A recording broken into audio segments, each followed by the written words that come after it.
அந்தமானில் முதலாக நடைபெற்ற சிலம்ப போட்டியில் தமிழகத்தில் இருந்து ஏராளமான சிலம்ப வீரர்கள் பங்கேற்பு. போட்டியில் வெற்றி பெற்று திரும்பிய வீரர்களுக்கு சென்னை விமான நிலையத்தில் உற்சாக வரவேற்பு. அந்தமானில் முறையாக நடைபெற்ற சிலம்ப போட்டியில் பெருங்களத்தூரில் இருந்து பெனியல் ஸ்போர்ட்ஸ் அகாடமி சார்பில் 50 வீரர்களும், திருவொற்றியூர் யுத்தவர்மா சிலம்பப்போர் கலை அகாடமி விளையாட்டு சங்கம் சார்பில் 50 வீரர்கள் என தமிழகத்தில் இருந்து 100க்கும் மேற்பட்ட சிலம்ப கற்று வரும் மாணவர்கள் அந்தமானில் முதல்முறையாக நடைபெறும் youth camp federation of India சார்பில் நடந்த போட்டியில் கலந்து கொண்டனர். ஒற்றை சிலம்பம், இரட்டை சிலம்பம், சுருள்வாள் உள்ளிட்ட பல்வேறு பிரிவுகளில் நடந்த போட்டிகளில் வீரர்கள் தங்களது திறமையை வெளிப்படுத்தி வெற்றி பெற்றனர். இந்த நிலையில் பல்வேறு பதக்கங்களை வென்று இன்று சென்னை திரும்பிய விளையாட்டு வீரர்களுக்கு விமான நிலையத்தில் மாலை மற்றும் சால்வை அணிவித்து உற்சாக வரவேற்பு அளித்தனர்.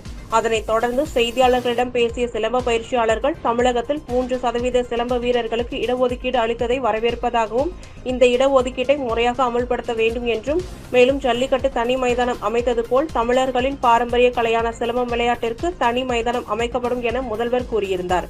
இதனை உடனடியாக அமைத்து தர வேண்டும் என்றனர்.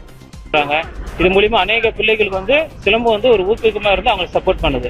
அதனால பெற்றோர்கள் எல்லாமே ஸ்போர்ட்ஸ்ல கொஞ்சம் கண்டிப்பா கவனத்தை செலுத்தினீங்கன்னா பசங்களை நம்ம வேற லெவல்ல கொண்டு போகலாம். ஏன்னா நிறைய பேர் அச்சீவ்மெண்ட்ஸ் பண்ணிட்டு வராங்க, இன்னமும் பண்ணுவாங்க. அதுக்கு நாங்கள் இது பண்ணோம். நன்றி.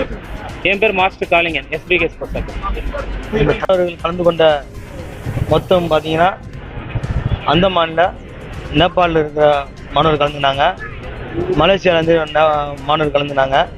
இவங்களோட வெற்றி பெற்று இன்னைக்கு தமிழ்நாட்டில் மிக சாம்பியன்ஷிப் எடுத்திருக்காங்க நம்ம மாணவர்கள். நம்ம தமிழ்நாட்டிலேருந்து மாணவர்கள் ஒவ்வொரு சாம்பியன்ஷிப் எடுத்திருக்காங்க.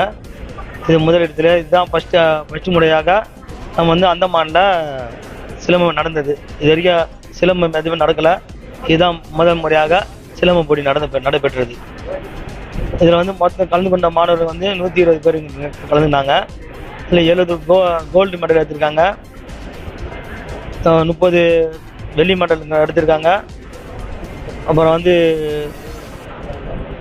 வெங்கலத்தில் ஒரு 30 மெடல் எடுத்திருக்காங்க. இதுமாரி மாணவர்களுக்கு அடுத்து இன்னைக்கு பெருமை சேர்த்திருக்காங்க. நேபாள கலந்துறாங்க, மலேசியா, சிங்கப்பூர், இதுமாரி ஒரு 6 இதுலேருந்து கலந்துறாங்க. பெண்கள் நம்ம தமிழ்நாட்டிலேருந்து மொத்தமே 120 பேர் போனோம். இந்த 120 பேர் நல்லா வெற்றி கண்டு மொத்தம் 70 கோல்டு எடுத்திருக்காங்க. சில்வர் 35 எடுத்திருக்காங்க, பிரான்ஸ் 35 எடுத்திருக்காங்க. என் பேர் விஜயன், நேஷனல் செக்ரட்டரி. கவர்மெண்ட் ஏற்கனவே சிலம்பத்துக்கு ஒரு 3 விழுக்காடு ஒதுக்கி இருக்கு. அதுக்கு நாங்கள் நன்றி தெரிவிக்கிறோம். அது பேப்பரை யாருக்கும் சரியா சேருதில்லை. அது நடைமுறை கொண்டு வரணும்னு நாங்கள் இன்னும் கேட்டுக்கிறோம். 3 விழுக்காடு இன்னும் 4 விழுக்காடு 5 விழுக்காடு கொடுத்தாங்கன்னா இன்னும் நல்லாயிருக்கும். மாணவர்கள் இப்போ இன்னைக்கு எது பார்த்தாலே இன்னைக்கு சிலம்பம் தான் முக்கியத்துவமாக பசங்க தான் இன்னைக்கு கேட்டு கொண்டிருக்காங்க. இதில் நம்ம மாணவர்கள் தமிழ்நாட்டை ஊக்கப்படுத்தினாங்கன்னா இன்னும் சில ஏழை எளிய மாணவர்கள் மேலுக்கு வருவதற்கான வாய்ப்புங்க இருக்குது. அது முதல் அமைச்சர்களிடம் நாங்கள் ஒரு கோரிக்கையாக வைக்கிறோம். நன்றி, வணக்கம்.